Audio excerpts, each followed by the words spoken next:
Hi everybody, this is Kevin and welcome back to another manga review. And today we're going to be taking a look at Eden Zero Volume 16 from Hiro Mashima. Which, I'll just get this out of the way because I say with every one of these reviews, but this is the best ongoing modern shonen series in my honest opinion. I mean, with each volume it gets better and better. And with this one, we're about to enter the Aoi Cosmos War arc with all sorts of ramifications.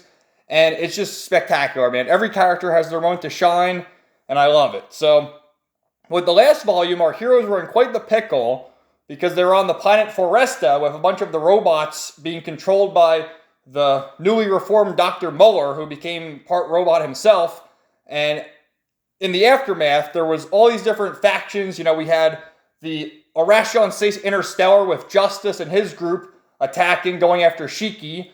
And then also Elsie was on there, on the planet Foresta, in a great battle. And then we met the robot master Zenolif, who apparently taught Ziggy how to use gravity ether gear many, many years ago. So with that, they were able to escape, but learned about Poseidon Nero, a member of the Arashon Stace Galactica, and how they want to start a war with all the robots and all the humans and all sorts of crazy shit. So you see on the cover here, this is Poseidon Nero's son, Shura, who is even more of a villain than his father. And then all of our characters here with Laguna pointing his finger and it looks like a gun to his head. And this guy, who he was hilarious in this volume, a new character. So let's get right to it. Some excellent stuff. It ended on a cliffhanger with training by Master Zenolif in that they were in like a VR simulation. And we saw the image of Ziggy as the last volume ended. And here he is again. Everyone's all shocked. Like, what's Ziggy doing here? How can he appear? Because that's the whole new story arc. After they defeated Drock and Joe many volumes ago, they made their way back to Granbell, and Ziggy had returned with the 4 Dark Stars, and he's evil now. So it'll be interesting to see what caused that change. My theory is the fact that Rebecca used her Cat Leaper ability to do the time travel shenanigans. But Ziggy's here attacking everyone. Everyone's bound because that's the thing. They're training to use their ether gear, and by being bound, they can't activate their power, so they have to surpass their limits. And you see what's going on here. Ziggy is just abusing Rebecca here, just torturing her, and it drives Shiki mad, and he's able to break free from his restraints and use his power to attack Ziggy, which turns out it's actually Zenolif, and this is all part of the training regimen. And it's like, oh, see, you were able to use your ether gear despite your restraints. Look at that. You've gained so much more potential and power. And this was a gag in the last volume because he had referred to it as bondage training. And Weiss was like, ooh, bondage training. And he had imagined Homura and Rebecca in very, sexy outfits being bound. And joking about that. But of course, they're bound by rope here. But of course, Weiss, the time in a normal way, okay? Look at it. That's how we would imagine Rebecca and Homura, right? So, anyway. And then Zenolif is showing him how they can change into different forms, into Ziggy, into Plo, and even Couch Po. And this is pissing him off. Like, what are you doing? And he's like, I'm so happy you're back, Rebecca. It's great to see you. So after all their training, they're just completely wiped out. And Clean has all these nicknames. She called Homura Homerin, either the last volume or 2 volumes ago. And now she's calling Laguna Lagunarino. And then Jin has to be their overprotective brother. Stop hitting on my sister, you lowlife. So they're on their way trying to figure out what's going on next. And, their whole quest here is looking for Mother. And they're trying to uncover these artifacts. And Zenolif gives them this bottle cap here, which is an artifact, believe it or not. So, Shiki's like, we're one step closer to finding Mother. Oh, yeah. So then it cuts over here to some sexy fan service. And Rebecca is training in this pool, which unlocks more of her ether gear potential. And, who wouldn't love these scenes right here? So as she's practicing, doing her techniques, Witch appears in the hot tub. And look at Rebecca's face like, whoa, you caught me. And you see, that's where her ether gear is. It's in her legs. It's called the Cat Leaper ability. And Witch catches her, and it's like, whoa, what are you doing here? You're naked too? Well, I'm in the pool, so why not? I'll teach you how to learn your ether gear to the best of your ability. I'll be the Chrono Witch. So then it cuts to Xiao Mei here, who's basically the narrator of the story, telling everyone what's going on. about all the different factions, about how they met. It's basically recap, I guess, because if you're reading this weekly, I can imagine you forget some things. That's why I like to read these volumes all in one chunk, you know? Read like 10 chapters at once, but just giving some recap as to what's going on. Everyone's continuing their training, you know, with their different abilities. Of course, Shiki with the gravity, Weiss with, I think it's called Machina Maker, and he can enhance the machines. Homer with her swords, and all that good stuff. So even Clean and Laguna are helping, and fucking Moscow, he's there. Moscoy. So to continue Rebecca's training, she's bound with a rope here, similar to Zenolif's training, you know, activate your ether gear while being bound by the rope here. And which says, I understand you were taking more time than the others to activate your ether gear. Well, it's directly on my skin. I invited a special guest to join us today. And look at Rebecca's face. Oh no. Looking good, Rebecca. Seeing like that really turns me on. Wait a minute. Is Witch a lesbian now? Is that what they're saying? Like, holy crap, dude. I'm not complaining, but goddamn, this is hot. So it cuts over here to this little girl that they found when they were on planet Foresta, who had a robot who actually died in the battle. And Zenolif has agreed to look after the girl while they, you know, continue on their quest. So Zenolif is staying behind with this little girl, and they part ways. So with that, they're trying to figure out what's going on with Ziggy. And, like, what happened 15 years ago? So they were all on a quest to find Mother. You know, Ziggy, Witch, Sister, Hermit, and Valkyrie. But they found a baby Shiki 15 years ago, and Ziggy decided to return to Granbell to raise the boy, and told all the Shining Stars to go their separate ways. And with that, their memories were erased, or perhaps suppressed, they say. So, you know, interesting plot thread to make note of later, I suppose. So they're departing on the Eden Zero, and, you know, Laguna's tagging along, Jin and Clean are still there. I should call him Chris, since we know his real name is Chris now. And even Couchpo, and she's she's joining them for a time to try all the exotic foods they're going to come across. I mean, I guess maybe that'll be her ether gear ability to use food magic or something. So it now cuts to Ziggy on the Eden's 1, and he's just saying, "Oh, what a test, you know, haha!" And he's theorizing more about the baby Shiki. Again, more plot threads for later, and saying that Shiki is actually a threat to the entire universe who should not be allowed to exist. So, again, how can this young boy, who obviously at this point Ziggy is so much more powerful than Shiki, how can he be a threat to the entire universe? He's got it all wrong. It's himself. And I just love this shot right here of him and his cape and his revamped armor. We will start by taking the Aoi Cosmos. Nero's empire will be mine. Look at how badass that is, man. I love it. And look at that chapter cover. Hell yeah, man.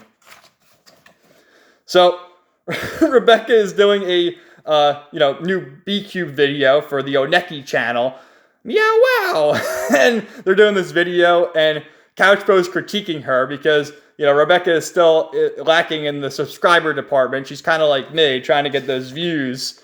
And Couchpo says, you know, here's what we're going to do to do a better video. So, you know, she's like vlogging and they're adventuring a little bit.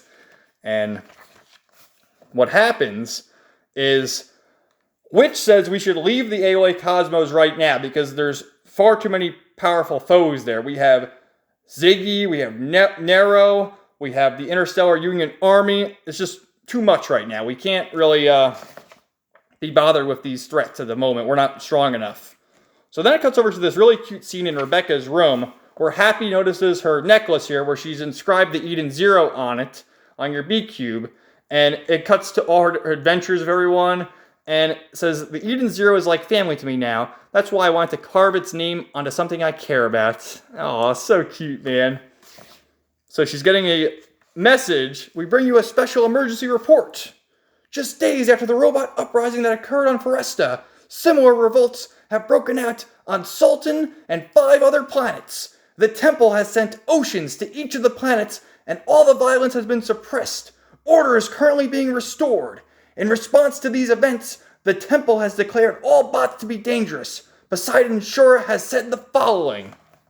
So this is Nero's son, Shura, And his ultimatum here is to kill all the robots, to stop these uprisings. And you saw when we first met the Ocean 6, the elite group of warriors under Poseidon, Nero, and Shura, that they had a robot, working with them, and Shura killed him. So, this is what he declares: Judgment Day starts now. The age of cowering and fear of these robots has come to an end. Let's kill all the robots. And everyone's completely shocked by this because on the Eden Zero, we have plenty of robots. I mean, Pino's a robot, Witch is a robot, Sister's a robot, Mosco's a robot. They're all robots. Well, at least half of them are.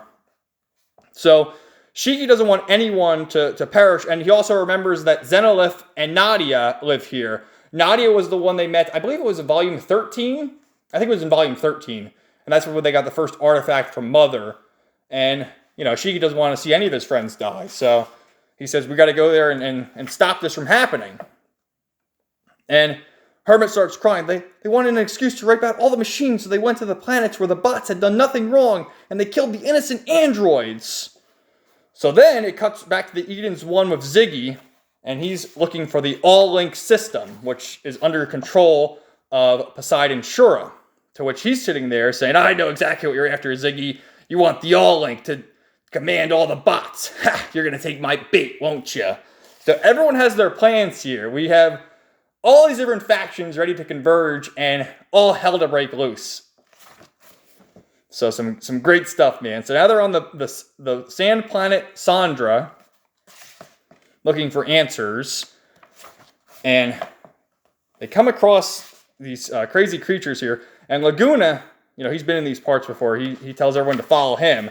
And this is a little flashback basically saying that Shiki wants to stop Shura. That's what he must do.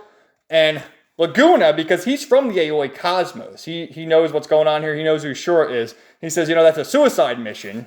You can't stand up to the might of all his power. He says he has 60,000 ships. How are you going to stop that?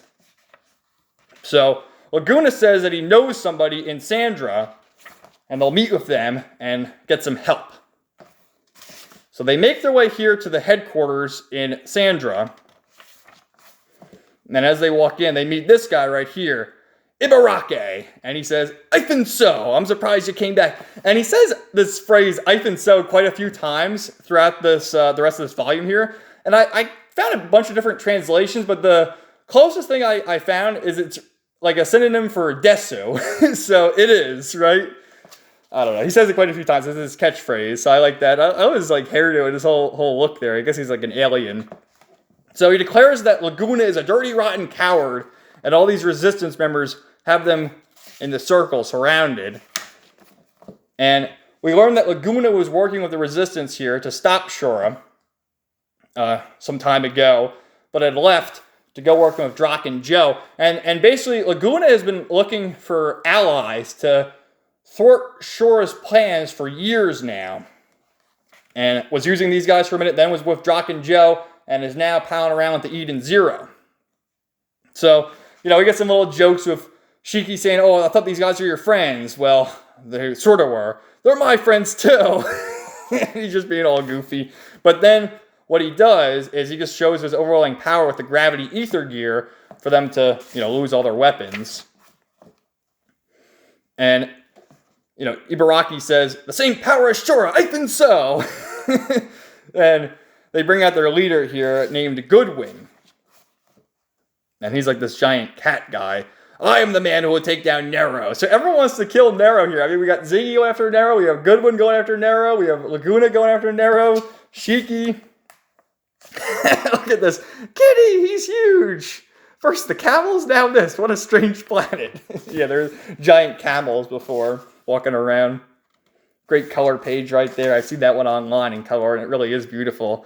So they're all looking at each other. And Goodwin is making note of Rebecca. He's eyeing down Rebecca, and he winks at her. Maybe he's missing an eye there because he has a gash. Are you Rebecca Wecker from Oneki Channel? No way. Seriously? For real? Oh, but there's a little happier partner. Look at their faces. So this guy is a Rebecca simp, which I don't blame him for. But he's complimenting her on all her videos and saying that he's a proud subscriber. And then Rebecca's like, oh, the Oasis cat. Oh, I love this here. She got like a super chat from him.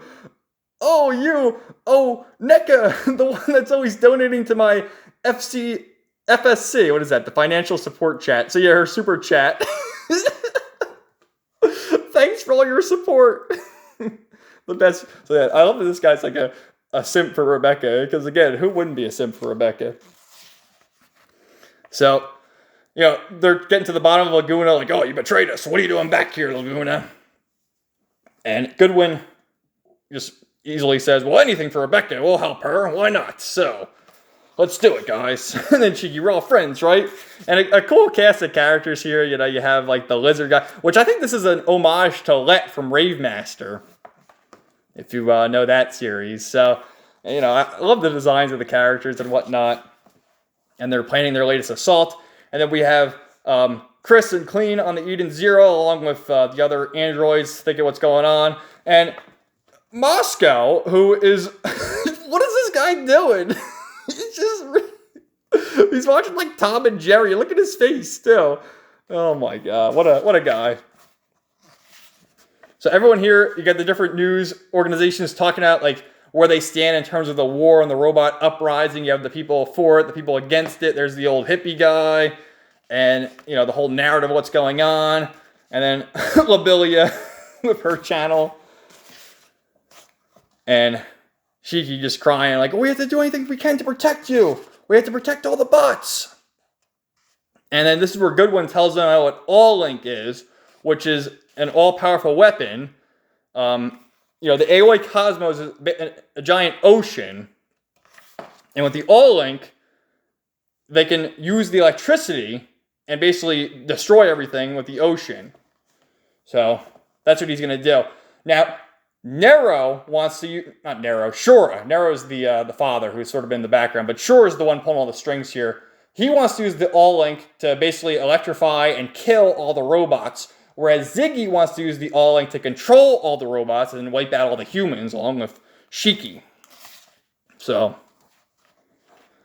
Laguna tells Goodwin that, if anyone can beat Shura, it's Shiki, because he has the same gravity as Shura. They use gravity ether. That's another interesting point. The fact that Shura uses gravity ether, Shiki uses gravity, and of course Ziggy uses gravity ether, so they all have the same ability. So, they hear that there's an attack going on at the marketplace, and this is some of Shura's men here taking down the robots. So everyone's like, all right, let's go. Let's protect the market. And Shiki right away using his gravity ether gear. Everyone's using their abilities. I love all their abilities too, man. He's got the gravity. She's got the sword. Weiss has the machine gun. Rebecca has her legs. And then Goodwin here is just a giant cat. And they're just making quick work of it. Again, it cuts over to Xiao Mei, giving you, recap again. And they're all doing battle. And just charging in there. It's Ibaraki!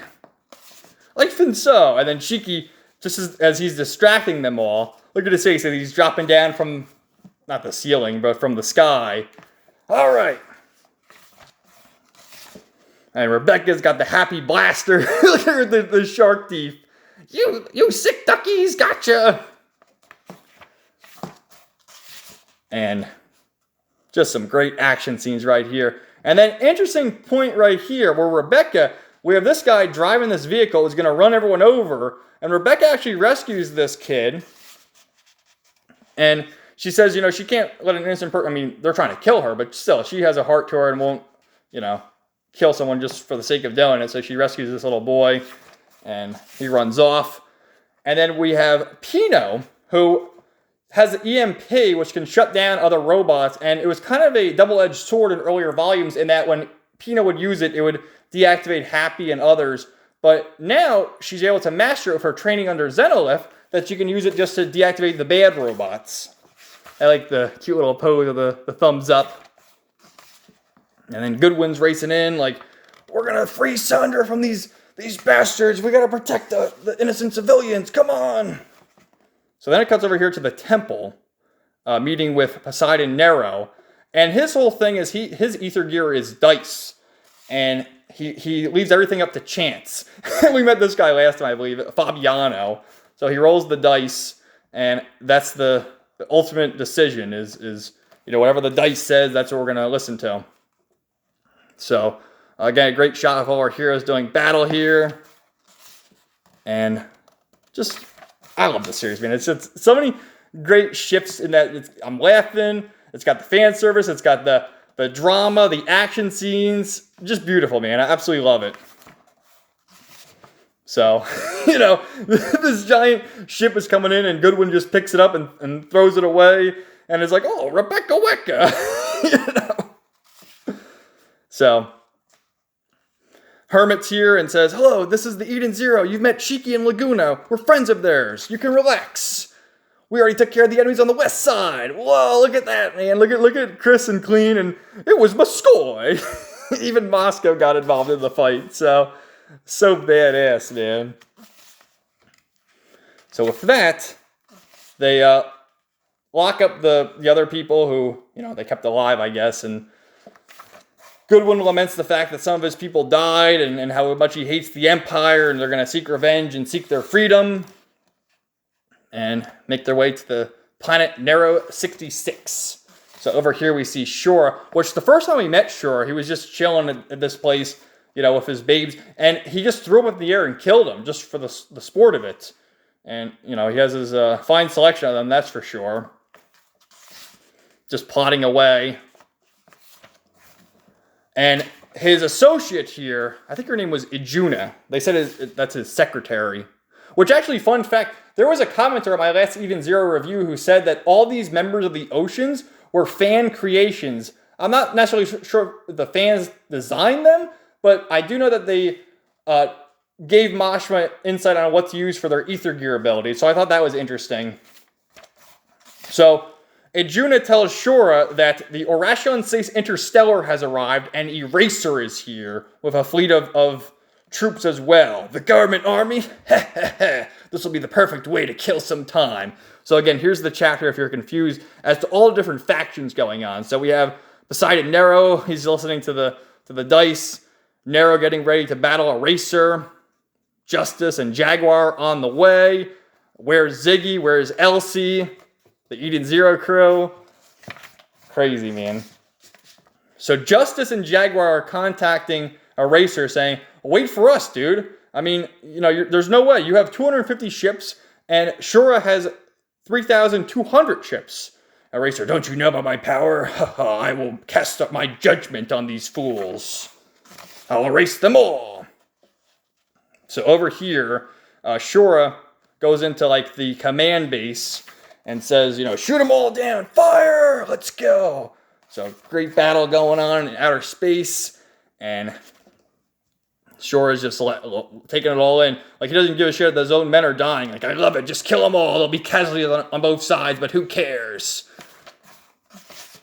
So because one of the commanders here says that to Shura, our own men are dying, he's like, I don't give a shit, we're going to kill them all. And that's just what he does. And then he calls the Kraken-class cruiser, one of the Empire's capital ships, and it's headed right for Eraser there. But Eraser uses his own ether gear and destroys every ship with one attack. It's like, what the hell, man? And you see, I guess he can breathe in outer space. He's right on top of one of the ships there.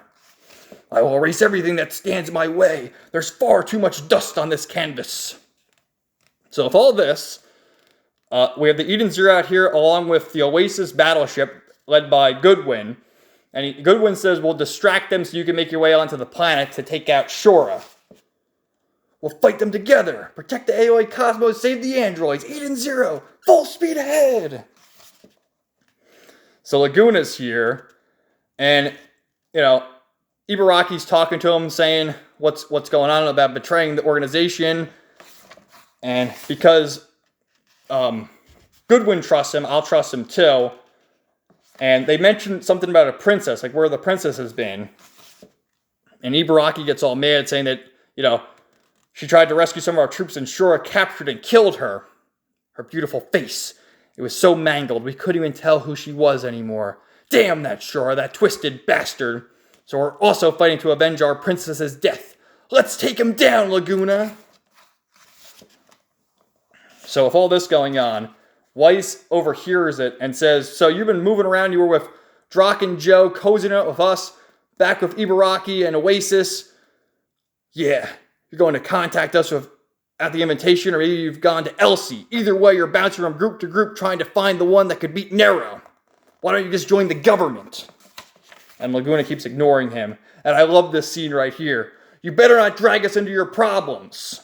If anything happens that gets any of my crew killed in this fight, I will kill you. Fucking love that scene right there. So here we have Rebecca again talking to Couch Pose, suiting up, getting ready for battle. And Couch Pose is like, I'm going to be here eating. You know, she's the comic relief, more or less. And they're charging in for battle. And, you know, Witch has the map up here saying that Goodwin's already engaged with Shora's forces. And how Shiki can sense the ether gear ability.